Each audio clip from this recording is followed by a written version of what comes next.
හරි අපි අද සාකච්ඡා කරන්න යන්නේ පසුගිය ශිෂ්‍යත්ව විභාග ප්‍රශ්න පත්‍රයේ 39 වෙනි ප්‍රශ්නය.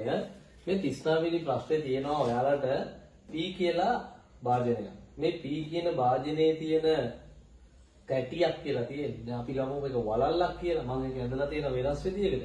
මේ වලලු ටික දාන්න ඕනේ Q සහ R භාජනයේට. හැබැයි Q සහ R භාජනයට දානකොට මේ දැන් R කියන භාජනයේ පියනක් තියෙනවා. Q කියන භාජනයේ පියනක් තියෙනවා. මේ පියන දැන් R එකට දානවා නම් P භාජනයේ Q භාජනයේ වහලා තියෙනවා. Q එකට දානවා නම් R වහලා තියෙනවා. මේ විදිහට තමයි දාන්න තියෙන්නේ.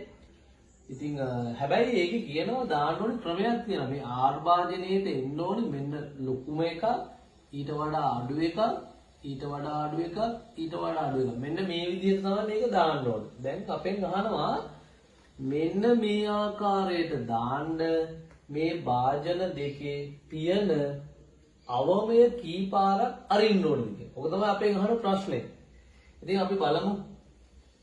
අපි දැක්කා ගොඩක් අය 8 දාගෙන හිටියා පිළිතුර. ඒ වගේම 5 දාගෙන හිටියා, 4 දාගෙන හිටියා. දැන් අවමය කියපුවාම 4 කියලා ගන්න. එහෙනම් දැන් තියෙනවා.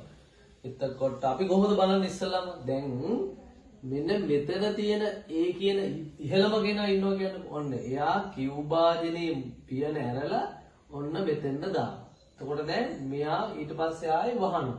දැන් A ඉවරයි.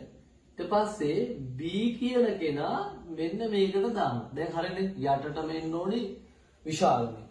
හැබැයි ඊට පස්සේ C කියන එක්කෙනා මේ පියන වහන්න නැතුව අර අරපු වෙලාවෙම මෙයාගේ උඩින් තියෙන ඔන්න දෙකයි. දැන් සීත් හරි. ඊට පස්සේ මේ පියන වහලා මේක ඇරලා D තියනවා මෙතන. ඔන්න දැන් හරිනේ. D තියලා ආයෙත් අනිත් පැත්තට එයාගේ උඩ තියනවා E. මෙන්න අනිත් එක්කෙනා. දැන් එතකොට එක වතාවයි දෙවතාවයි එතකොට මේක තුන් වතාව. දැන් අපිට තියෙන්නේ F. F අරන් ගිහිල්ලා මේක උඩින් තියෙනවා. F අරන් ගිහලා ඒක උඩින් තියලා ආයෙ නැවත එයාගේ උඩින් තව එකක් තියෙනවා G. ඔන්න හරි. දැන් බලන්නකො විශාල එක ඊට වඩා කුඩා එක ඊට වඩා කුඩා එක කුඩාම එක. එහෙනම් දැන් මේකේ පිළිවෙල හැදුණා. හරිනේ. ඊට පස්සේ දැන් මෙයාගේ උඩ තියෙන්නේ මෙන්න මේක. එහෙනම් මේක අපි ගන්න කීවතාවද මේවා කරන්න ඕනේ.